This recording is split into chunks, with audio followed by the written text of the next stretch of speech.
반갑습니다. 송규준입니다. 최근 들어서 논란이 되고 있는 한 가지 사건이 있습니다. 바로 서울대학교에서 청소를 하시던 분이 안타깝게 세상을 떠나셨다라고 하는 얘기인데요. 민노총을 통해 가지고 전달이 된 이 사건의 내막은 가히 충격적이었습니다. 서울대학교에 의해서 청소부원이 갑질을 당했다라고 하는 내용이었고, 그 갑질의 내용 또한 가히 엽기적이었죠. 힘든 노동 강도, 이것뿐만 아니라 청소부가 청소를 잘하면 되는 것인데 청소부한테 쪽지 시험까지 보게 해가지고 망신을 줬다는 겁니다. 아마 지금 영상을 보고 계시는 대부분의 분들이 서울대학교 청소부 논란에 대해서 알고 계시는 내용이 방금 제가 말씀드린 그런 내용일 것입니다. 그런데 오늘 제가 영상을 통해서 말씀드리고자 하는 것은 무엇이냐면, 지금 말씀드린 요 내용이 조작이 됐다라고 하는 얘기가 나오고 있는데요. 한번 살펴봐야 되겠습니다. 서울대학교에 의해서 갑질을 당했다라고 하는 충격적인 이 사건의 실체가 무엇인지 같이 한번 살펴보시죠. 자, 이번에 세상을 떠들썩하게 한 한 가지 사건이 공개가 됐습니다. 서울대학교 청소 노동자가 안타깝게 세상을 떠났다라는 것인데요. 이 사건이 수면 위로 올라왔던 건 민주노총 때문이었습니다. 세상을 떠난 A씨가 안전관리팀장 등의 부당한 갑질과 군대식 업무 지시, 힘든 노동 강도로 인해서 스트레스를 받았다라는 겁니다. 자, 그러면 일단 논란이 되고 있는 첫 번째가 무엇이냐?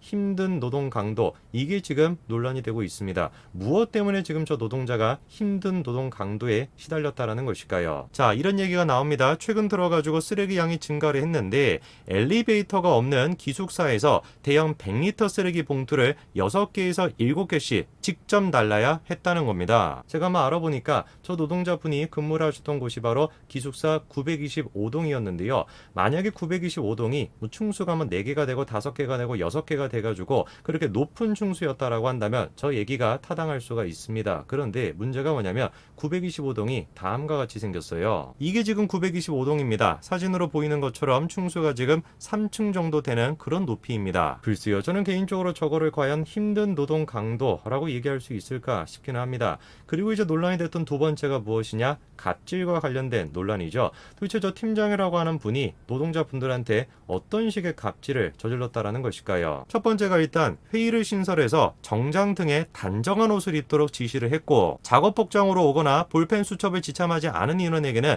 인사고과에 반영이 되는 점수를 감점을 한다, 이렇게 압박을 했다는 겁니다. 뿐만 아니라 관악 학생 생활관을 영어 또는 한자로 쓰게 하거나 기숙사의 첫 개관 연도를 물어보는 등 불필요한 시험을 보게 했다는 것이죠. 자, 이게 지금 실제로 봤다라고 하는 쪽지 시험입니다. 조직의 명칭을 적어라 라고 하는 내용도 있고요. 소속되어 있는 팀의 명칭 또한 적어라 라고 하는 내용도 있고, 개관한 연도를 묻고 있는 그런 지금 질문도 있습니다. 정말 사실인 것 같습니다. 민주노총이 지금 하고 있는 얘기를 들어보면은 팀장이라고 하는 사람이 의도적으로 지금 노동자들을 뭔가 비하하고 그리고 웃음거리로 만들기 위해 가지고 저런 식의 시험을 봤다라고 하는 생각이 분명히 듭니다. 저한테도 마찬가지로 관악, 학생, 생활관 이거 한자로 써보세요 라고 한다면 저 못 씁니다. 저뿐만이 아니라 제가 생각했던 대부분의 사람들이 못 쓸 것 같아요. 그런데 그런 거를 다른 사람도 아니라 누구한테 요구를 했다? 청소를 하시는 분들한테 요구했다. 이게 의도하는 게 뭐겠습니까? 뭔가 좀 면박을 주고 뭔가 좀 망신을 주고 그러려고 지금 시험을 본 거 아니겠습니까? 그래서 때는 이때다 싶었는지 여당은 지금 직접 찾아가가지고 이 문제에 대해서 공론화하고 있습니다. 정치뿐만 아니라 민주노총 또한 마찬가지로 이런 식으로 지금 계속해가지고 항의하고 있고요. 언론사들 또한 이 문제에 대해서 갑질에 초점을 두고 공격하고 있죠. 정말 사실이었을까요? 지금 이제 언론이 됐건 여당이 됐건 민주노총이 됐건 이 사람들이 주장하는 것처럼 팀장이라고 하는 사람이 노동자의 인권을 짓밟기 위해 가지고 저런 식의 반행을 저질렀던 것일까요? 한번 우리가 사실을 따져봐야 되겠습니다. 사진을 일단 좀 보시게 되면은요, 이게 그때 당시에 회의를 했던 모습이라고 하는데요, 눈에 띄는 게 몇 가지가 있습니다. 일단 첫 번째가 사람 앞에 지금 전부 다 뭐가 있습니까? 명패가 있는 거 보이시죠? 청소 노동자라고 할지라도 저런 식으로 하나하나씩 명패를 전부 다 만들어 줬던 겁니다. 그리고 두 번째 눈에 띄는 게 뭐냐면 정장을 입고 있거나 그런 사람은 없고 그냥 편안한 복장을 입고 있다라는 거 확인할 수가 있죠. 뭔가 조금 이상합니다. 팀장이라고 하는 사람이 정말로 미화원 분들을 망신을 주고 싶었다라고 한다면 뭐하러 팀장이 개인 명패까지 준비를 했겠습니까? 오히려 명패를 준비를 했다라고 하는 거는 미화원 분들로 하여금 그냥 단순한 노동자가 아니라 정식적으로 회의에 참석하는 사람이다 라고 하는 그 인상을 주고 싶었다라는 생각이 들거든요. 그래서 지금 미화원 분들도 뭐라고 얘기를 하십니까? 그 팀장이 오고 난 뒤에 미화팀이 제대로 된 회의실에서 회의를 할 수 있게 됐다는 겁니다. 개인 명패까지 만들어줘가지고 우리가 그냥 단순한 청소 노동자가 아니라 교직원으로서 대우받는 느낌을 받게 해줬다라는 것이죠. 그리고 아까 전에 쪽지 시험에 대해서도 뭐라고 지금 얘기를 합니까? 평가 시스템 자체가 없다는 거예요. 그렇기 때문에 감점이라는 것이 아예 의미가 없었다라는 거죠. 그리고 팀장이 안 갖고 온 사람한테는 펜과 수첩을 나눠줬다는 겁니다. 그리고 깔끔한 복장에 대해서도 팀장이 뭐라고 했다는 거예요? 미화일을 하시지만 작업복만 입지 마시고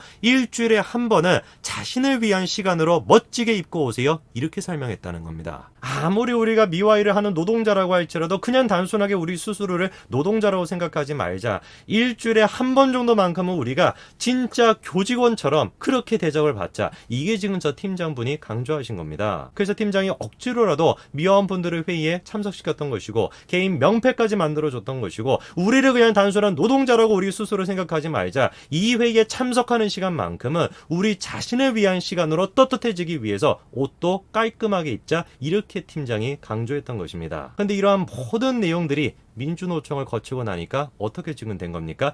그 팀장이 미화원들에게 갑질을 했다. 이런 식으로 지금 된 겁니다. 현재 지금 조작이 됐다라고 여겨지는 건 이것뿐만이 아닙니다. 또 지금 논란이 되고 있는 게 뭡니까? 미화원 분들의 휴게실, 그것 또한 마찬가지로 논란이 되고 있죠. 이 사진이 공개가 됐습니다. 이곳에서 지금 여러 명의 미화원들이 생활하고 있다. 얼마나 지금 열악한 환경이냐. 이렇게 지금 얘기가 되고 있는데 알고 봤더니 이 공간은 휴게실이 아니라 다용도실이었다라고 합니다. 진짜 휴게실은 이 모습이었습니다. 냉장고도 있고 지금 에어컨도 있고 옷을 넣을 수 있는 공간도 있고 그래서 미화원분들이 하시는 얘기가 뭐냐? 휴게실 충분하다라는 거예요. 열악하지 않다라는 겁니다. 근데 이 모든 얘기가 민노총의 입김이 너무 세가지고 반영이 안 되는 것 같다는 것이죠. 여러분들이 생각하셨을 때는 누가 진짜로 노동자들을 위해서 희생하고 노동자들을 위해서 진짜로 고민하는 사람인 것 같습니까? 한쪽에서는 계속해가지고 집권 여당이 됐건 그리고 언론사들이 됐건 민주노총이 됐건 이거 봐봐라. 이것이야말로 대한민국 최고 대학교라고 하는 서울대학교에서 이런 식의 지금 인권 탄압이 발생하고 있다. 이런 지금 갑질이 발생하고 있다. 이렇게 지금 얘기하고 있고 다른 한쪽에서는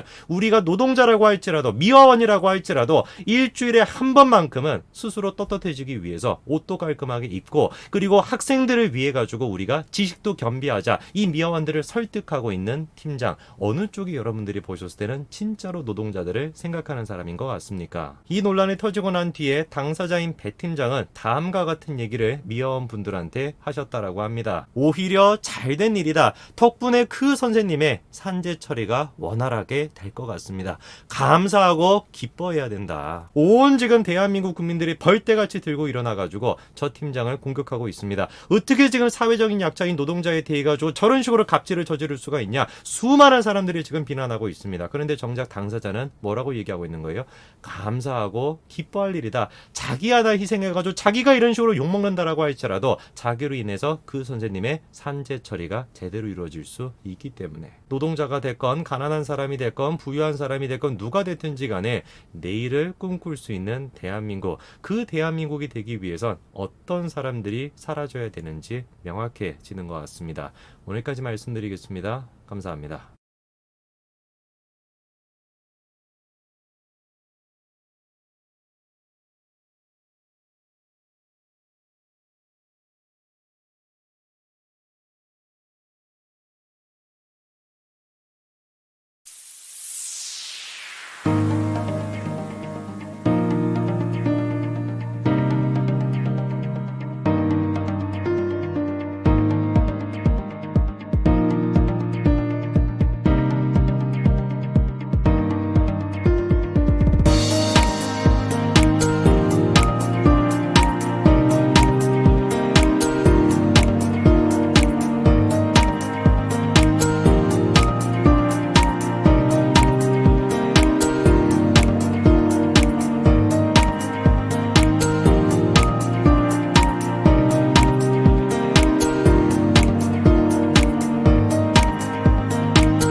반갑습니다. 송주준입니다. 오늘 저는 정은경 청장에 대한 이야기를 해보도록 하겠습니다. 대부분의 한국 사람들 같은 경우는 정치에 관심이 없고 정은경 청장의 이미지에 주목을 하죠. 한번 생각해 볼까요? 정은경 청장이 보여주고 있는 이미지 어떻습니까? 처음에 등장했을 때만 하더라도 제 기억에는 흑발이었던 것 같은데 시간이 가면 갈수록 흰머리만 지금 늘어나고 있습니다. 누가 보든지 간에 정은경 청장은 고생하고 있는 것 같고 정말 힘든 시간을 보내고 있는 것 같습니다. 그리고 단순히 우리만 그렇게 생각하는 것이 아니라 언론사들 또한 그런 식의 보도를 쏟아내죠. 사람들은 그래서 정은경 청장의 그런 식의 모습 때문에 정은경 청장의 어떤 방역 조치가 어떤 효과를 내고 있는가에 대해서 현실적으로 판단을 못하고 있습니다. 오늘 제가 영상을 통해서 말씀드리고자 하는 게 바로 그겁니다. 과연 우리가 정은경 청장의 실체에 대해서 똑바로 알고 있을까? 혹시 우리 또한 정은경 청장의 이미지에 속고 있는 것은 아닐까? 그거에 대한 이야기를 말씀드리고자 합니다. 같이 한번 보시죠. 자, 여러분 혹시 이 사진 기억나십니까? 한 남자가 컵라면을 먹고 있는데요. 뒤쪽에는 지금 보니까 학생들이 담요를 두르고 바닥에 앉아 있습니다. 라면을 먹고 있는 주인공은 바로 박근혜 정부 당시의 교육부 장관이었던 서남수 장관인데요. 당시 임명이 됐을 때 큰 화제거리였습니다. 관료 출신으로서 처음으로 교육부 장관에 내정이 됐던 사람이라서 전문가로서 교육 정책을 이끌어 나갈 수 있겠다라는 기대를 받았던 사람이죠. 하지만 그런 식의 모든 기대는 이 한 장의 사진 때문에 완전히 무너져 내렸습니다. 당시 이 사진을 놓고 언론사들은 어떤 식으로 보도를 했습니까? 서남수 장관이 컵라면을 맛있게 먹고 있다. 뒤에 지금 굶주리고 있는 추위에 떨고 있는 학생들과 대조적인 모습이다. 이런 식으로 보도를 했죠. 특히나 오마이뉴스와 같은 언론사들이 집중적으로 해당 내용을 공격했습니다. 응급의약품까지 밀치고 라면을 먹어야 되냐? 이런 식으로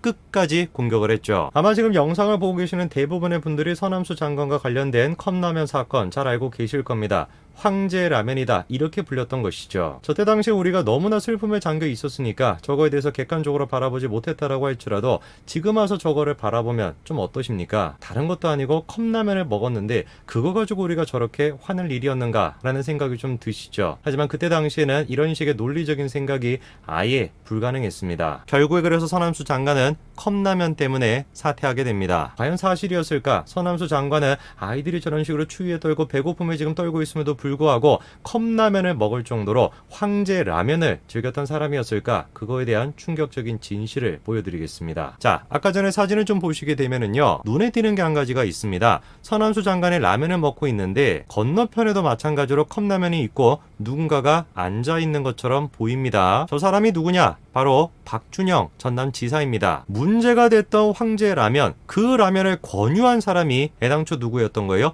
바로 저 박준영 지사였습니다. 실상을 지금 보니까 박준영 지사가 먼저 라면을 먹자고 제안을 했고 서 장관이 몇 차례 고소하다가 동석했다라는 것이죠. 우리는 이미 2014년도에 이미지에 속아서는 현실을 좋게 만들기는커녕 오히려 현실을 악화시킬 수 있다라고 하는 사실을 겪었습니다. 그로부터 시간이 지금 7년 가까이 지났죠. 2021년도에 대한민국은 과연 달라졌을까요? 우선 일단 정은경 청장의 변천사부터 좀 보죠. 처음에 등장을 했었을 땐 이런 식으로 머리가 흑발이었습니다. 그런데 시간이 가면 갈수록 점점 흰머리가 늘어가더니 얼굴 안색 또한 굉장히 초췌해집니다. 이 사진을 한번 보십시오. 이 사진을 보고 누가 도대체 정은경 청장이 고생을 안 하고 있다라고 생각을 하겠습니까? 실제로 그래가지고 저 사진은 언론사들이 보도까지 했습니다. 은혜를 원수로 갚는다라고 하는 말이 있지만 고생하는 정은경 청장한테 어떻게 이럴 수가 있냐? 이런 식으로 보도를 하죠. 대한민국에 있는 어떤 사람도 정은경 청장이 현재 고생을 안 하고 있다라고 생각하지 않습니다. 모든 사람들이 다 동감합니다. 진짜로 고생하고 있다. 다 동감을 합니다. 문제는 근데 뭡니까?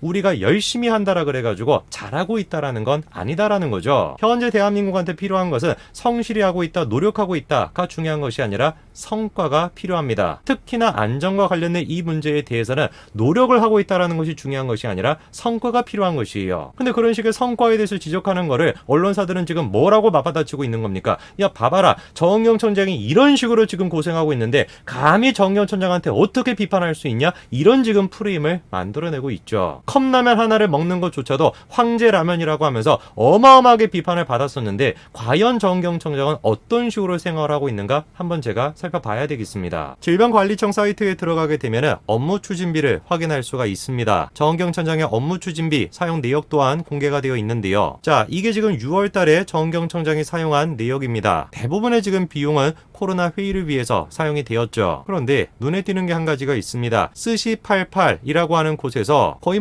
일주일에 한 번씩 스시를 일단 시켜 먹으셨어요. 그리고 두 번째 눈에 띄는 것이 뭐냐? 한정식 또한 마찬가지로 굉장히 자주 시켜 드셨습니다. 그리고 사용 내역을 보다가 제가 좀 이상하다라고 생각한 것이 있는데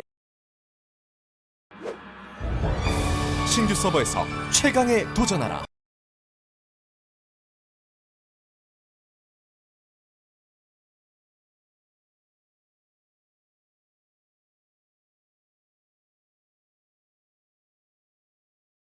자, 지금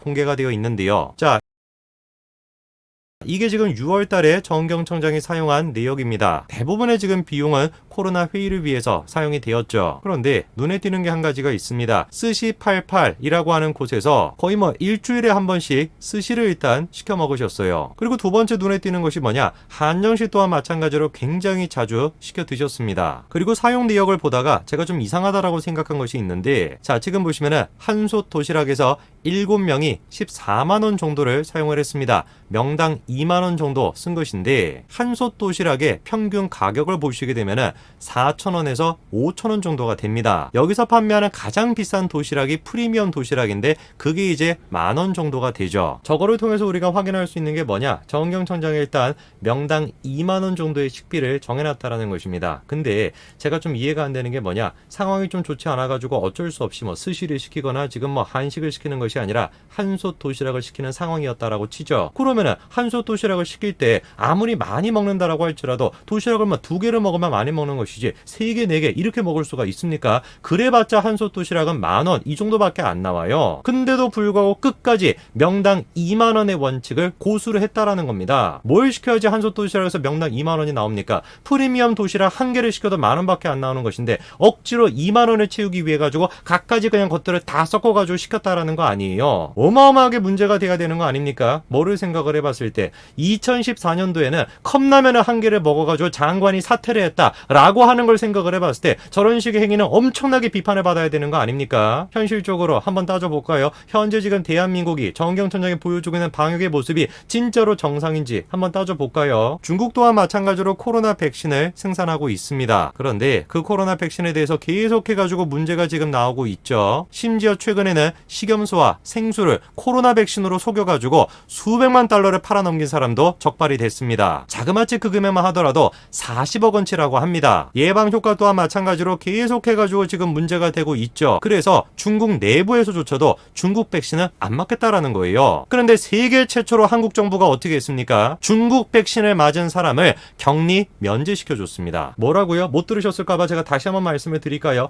세계 최초로 격리를 풀어줬습니다. 누가? 한국 정부가. 중국 백신을 맞으면 격리 안 해도 된다. 세계 최초로 한국 정부가 그런 결정을 했어요. 반대로 근데 한국 사람들은 중국에 가면 어떻게 됩니까? 격리되고 있습니다. 이게 지금 현재 정경청장과 문재인 정부가 보여주는 방역의 실태입니다. 문재인 정부가 지금 하고 있는 방역은 창문을 활짝 열어놓고 모기를 잡겠다라고 하는 거와 마찬가지인 것이다. 원천적으로 창문을 닫아야 된다고 수많은 전문가들이 지적을 했지만 문재인 정부는 창문을 닫지 않았죠. 오히려 중국에 전화해가지고 뭐라고 했습니까? 중국의 아픔이 우리나라의 아픔이다. 이런 식의 얘기나 했습니다. 전 정권에서는 컵라면 1가지를 먹어도 황제라면이다 라고 하면서 장관이 사퇴까지 했었습니다. 그런데 현재는 어떻습니까? 컵라면이 뭐예요? 한식을 먹고 스시를 먹고 그리고 한솥 도시락을 시키는데 무조건 1인당 2만 원을 지키기 위해서 이것저것을 갖다가 시키는 이런 지금 상황임에도 불구하고 어느 누구도 이거에 대해서 비판하지 않습니다. 저는 그냥 다른 거 됐고 정말 대한민국이 그냥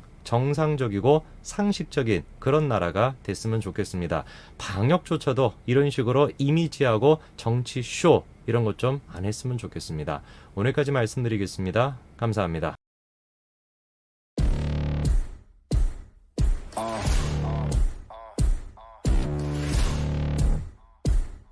Yeah.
반갑습니다. 송주준입니다. 코로나 거리두기가 결국 4단계가 되었습니다. 3인 이상 6시 이후로는 식사도 같이 할 수 없다라고 하고 택시를 같이 타는 것조차 안 된다라고 하니까 진짜 우리의 일상이 계엄 상태에 놓인 것 같습니다. 특히나 지금 영상을 보시는 분들 중에도 자영업자분들이 많이 계실 텐데 이분들이 지금 겪고 있는 고통은 진짜 말로 못하죠. 이런 얘기를 하면 어떤 분들은 그런 얘기를 하세요. 야, 아무리 그래도 그렇지 이 방역을 가지고 정치적으로 해석하면 되냐. 진짜 그런 분들을 제가 만나면은 어디서부터 설명을 해줘야 되는지 모르겠어요. 하나부터 열까지 완벽하게 이해를 못하고 있다 보니까 어디서부터 제가 짚어드려야 될지 모르겠습니다. 오늘 제가 영상을 통해서 좀 말씀드리고자 하는 것은 우선 첫 번째로 왜 도대체 최근 들어가지고 코로나 확진자 수가 이렇게까지 급증했는가 그 원인에 대한 이야기, 그리고 두 번째 또 논란이 되고 있는 게 델타 변이라는 거 아닙니까? 그 델타 변이가 진짜로 문제가 되는 것인가 그거에 대한 이야기, 마지막 세 번째로 문재인 정부가 지금 하고 있는 방역이 왜 정치 방역인가 그거에 대한 이야기를 말씀드리고자 합니다. 같이 한번 보시죠. 우선 최근 코로나 확진자 수부터 좀 보시면은요, 7월 6일부터 시작해서 코로나 확진자 수가 1000명을 지금 돌파하고 있습니다. 왜 이렇게 확진자 수가 많아진 것이냐? 우선 일단 첫 번째로 전문가들이 지적하는 코로나 잠복기는 4일에서 5일 정도가 됩니다. 그러면은 7월 6일부터 이렇게 급증한 거에 대한 원인은 7월 2일, 3일 요 정도에 있었던 사건에서 찾아야 되는 거겠죠. 그럼 저때 무슨 일이 있었는가? 맞습니다. 저때 바로 민노총 대규모 집회가 있었습니다. 너무나 상식적인 이야기입니다. 코로나 잠복기가 전문가들이 지금 지적하고 있는 게 4일에서 5일 정도가 되니까 7월 6일부터 시작해가지고 확진자가 급증한 거에 대한 원인은 7월 3일 그때부터 찾는 것이 맞겠죠. 근데 하필이면 7월 3일에 뭐가 있었던 겁니까? 민노총의 대규모 집회가 있었던 것입니다. 그런데 희한한 것은 무엇이냐? 이런 지금 상황 속에서 정부가 민노총 집회에 대해서 보이고 있는 반응입니다. 우선 일단 중대본은 이렇게 얘기하죠. 대규모 감염, 민노총 집회 영향으로 보기 어렵다라는 겁니다. 이유가 뭔지를 보니까 현재까지 민주노총 집회 관련 확진자가 확인된 바가 없다라는 것이죠. 그럼 제가 질문 한 가지를 좀 해보겠습니다.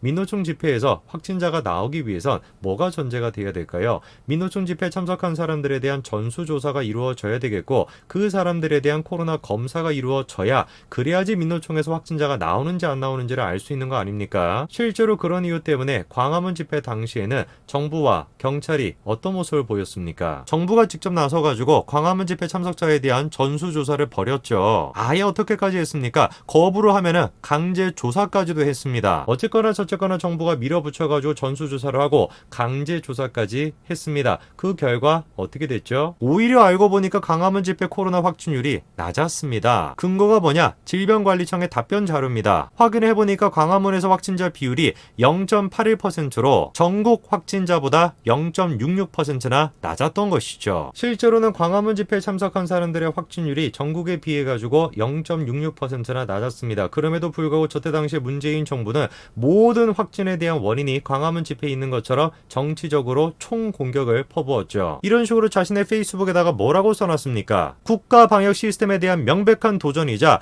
국민 생명을 위협하는 용서할 수 없는 행위다. 강제 수단을 동원해서라도 단호하고 강력한 조치를 취해 나가겠다. 그리고 대통령 비서실장이라고 하는 사람은 뭐라고 했습니까? 집회 주동자들은 살인자다. 이렇게까지도 고함을 쳤었죠. 휴대폰 접속 정보까지 활용해가지고 집회 참석자를 찾겠다. 명단을 내놓으라고 하면서 목사 7명에 대한 압수수색까지도 벌였습니다. 그리고 방역당국 또한 마찬가지로 아예 그냥 광복절 집회 확진자 이렇게 해가지고 따로 발표까지도 했죠. 그러면 현재 지금 민노총 집회에 대해서 문재인 정부가 어떤 모습을 보이고 있을까? 잠복기를 생각을 해봤을 때 절묘하게 기간이 맞는 이 민노총 집회에 대해서도 광복절 집회만큼 똑같은 기준을 가지고, 아니죠, 더 강한 기준을 가지고 적용을 해야 되는 이 민노총 집회에 대해서 문재인 정부가 어떤 모습을 보이고 있을까? 경찰은 아직까지도 6일 가까이 지났음에도 불구하고 2차 출석 요구밖에 안 하고 있습니다. 그때 당시에 비해서 현재 지금 코로나 상태가 좋은 상태입니까? 그때 당시에는 200명대였고 지금은 1000명을 돌파했습니다. 잠복기를 생각해보고 확진자를 생각해보고 어떤 거를 생각을 해보든지 간에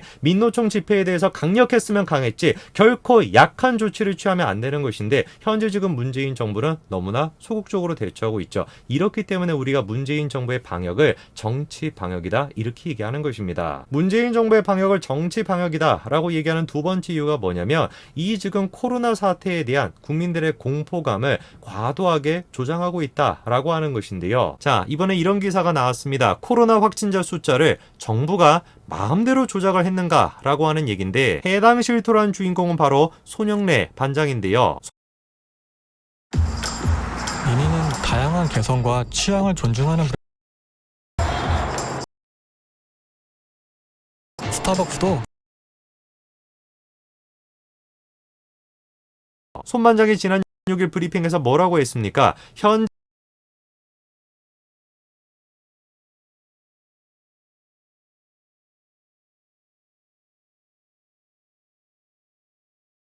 결코 약한 조치를 취하면 안 되는 것인데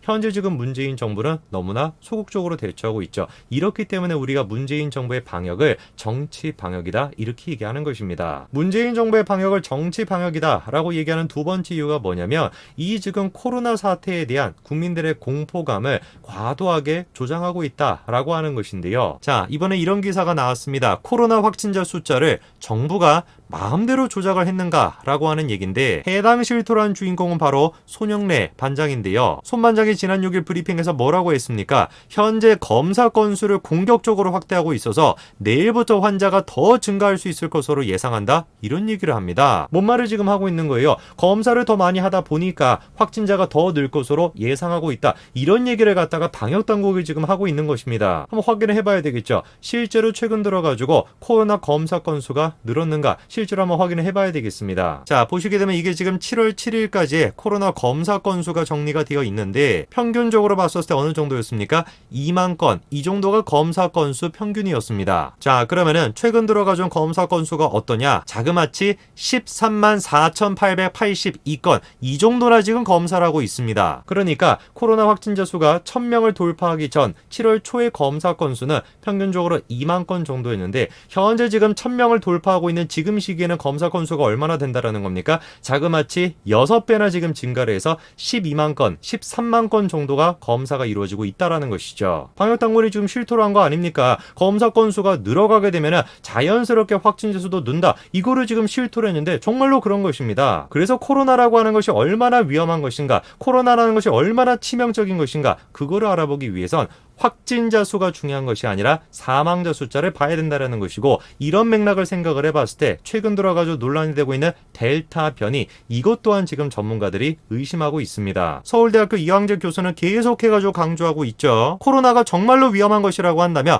확진자가 느는 것처럼 사망자 또한 비례해가지고 늘어나야 되는 거 아니냐. 그런데 확진자는 늘어나고 있는데 사망자 또는 중증 환자가 제자리라고 하는 것은 델타 변이의 치명도 또한 우려할 수준이 아니거나 통계 자료가 심각하게 오류가 돼 있거나 둘 중에 하나라는 거죠. 실제로 지금 보시면 어떻습니까? 코로나 델타 변이를 포함해가지고 사망한 사람들의 숫자는 2명 정도밖에 안 늘었어요. 그래가지고 너무나도 많은 사람들이 지금 지적하고 있지만 코로나라고 하는 것이 독감보다도 안 위험한 것이다 라고 하는 얘기가 계속해가지고 나오고 있지 않습니까? 왜? 폐렴이 됐건 뭐가 됐든지 간에 사망자 숫자를 따지게 된다면 감염이 된 사람들에 비해가지고 사망자를 따지게 된다면 코로나라고 하는 게 그렇게까지 위험한 게 아니다라는 겁니다. 한번 생각을 해보십시오. 델타 변이라고 하는 것이 대한민국에서만 나타나겠습니까? 그렇지 않죠. 전 세계적으로 지금 델타 변이가 나타나고 있습니다. 그러나 주요 선진국들 같은 경우는 이러한 코로나의 성질과 맥락을 지금 다 이해를 했기 때문에 델타 변이가 나타나고 해서 또 다시 지금 락다운을 하고 있는 것이 아니라 오히려 지금 락다운을 풀고 있죠. 이거 지금 보십시오. 이번에 있었던 유로 경기 장면입니다. 수많은 지금 관중들이 있음에도 불구하고 마스크 끼고 있는 사람 한 명도 없죠. 유로뿐만 아니라 테니스장 또한 마찬가지로 모든 지금 관중들이 마스크를 쓰지 않고 그렇게 지금 관람하고 있습니다. 정말로 진지하게 문재인 정부가 코로나 시국 처음부터 정치 방역이 아니라 국민들의 안전을 생각한 방역을 했다라고 한다면 제가 발 뻗고 나서가지고 이거 우리가 같이 이제 협조해야 된다. 우리가 마찬가지로 동조해 줘야 된다. 그렇게 제가 얘기를 하겠습니다. 차마 근데 제가 그런 얘기를 못 하겠는 거예요. 왜?